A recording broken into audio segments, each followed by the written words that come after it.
This is TradeFlow News, bringing you relevant news and insights from around the world. TradeFlow News, enabling trade for SMEs and economies worldwide. These are some of the key topics that we will be looking into in today's program.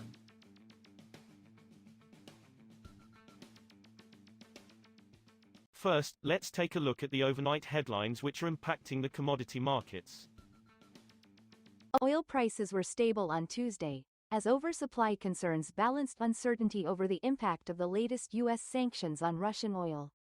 Brent crude futures rose 35 cents, or 0.55%, to $64.41 a barrel by 11:23 GMT.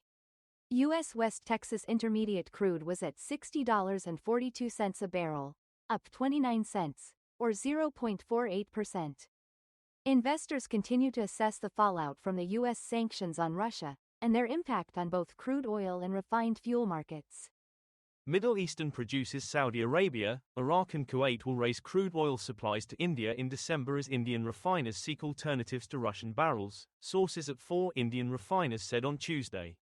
The rise in Middle East crude demand comes as many Indian refiners pause purchases from Russia due to tightening Western sanctions, enabling OPEC producers to regain market share in the world's third-largest oil consumer and importer.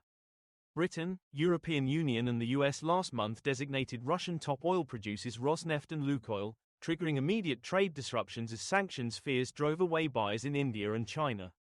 Moving on to the top news in the energy sector. China plans to ramp up policy support to attract more private capital to the energy sector, a government official said on Tuesday, the latest initiative to improve sluggish private investment. China's cabinet unveiled new policy measures on Monday involving private capital investments in infrastructure projects and the low-altitude economy, referring to manned or unmanned aviation services at low elevations. Next, we will further strengthen policy support for attracting private capital into the energy sector, said Zhu Xin, the deputy head of the Legal Affairs Department at the National Energy Administration, at a media briefing. Asia's gasoline refining profit margin jumped to its highest level since January 2024 at $16.25 per barrel over Brent crude amid several outages in the region and fresh tenders from a Middle Eastern buyer, traders said on Tuesday. A Singapore-based analyst said the market has been bullish for gasoline due to unplanned outages, while demand from key importing regions like Indonesia remains firm. Kuwait Petroleum Corp issued a tender seeking gasoline for November delivery after a fire affected operations at its Al Zour refinery last month. Next, we have the top news in metal markets. Gold prices hit a near 3-week high on Tuesday, bolstered by expectations that a potential end to the U.S. government shutdown and resumption of economic data could set the stage for the Federal Reserve to trim interest rates next month.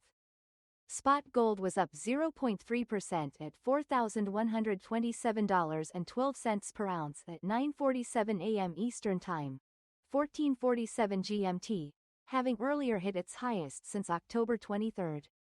U.S. gold futures for December delivery rose 0.3% to $4,133.20 per ounce.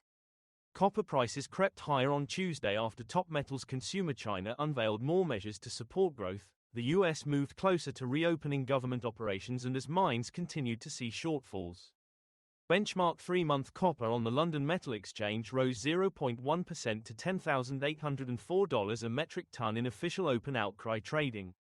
LME copper has gained 23% this year, hitting a record peak of $11,200 on October 29. China's central bank said on Tuesday it would maintain appropriately loose monetary policy conditions after Beijing unveiled new policy measures on Monday involving private capital investments in infrastructure projects. We will now look at the top news in the agricultural sector. Chicago soybeans fell for the first time in 3 sessions on Tuesday, as the market came under pressure amid a lack of large-scale purchases by China, the world's biggest importer of the oilseed, despite earlier announcements from U.S. officials.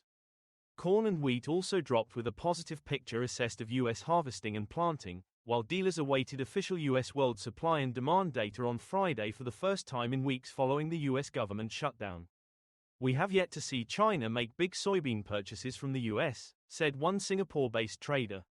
Prices are expected to remain under pressure. That is all for today's news on commodity markets. Stay tuned to TradeFlow News as we continue to provide you with more updates. We also invite you to follow us on Twitter at TradeFlow News, which allows you to watch our program on your mobile device or desktop to receive information from there.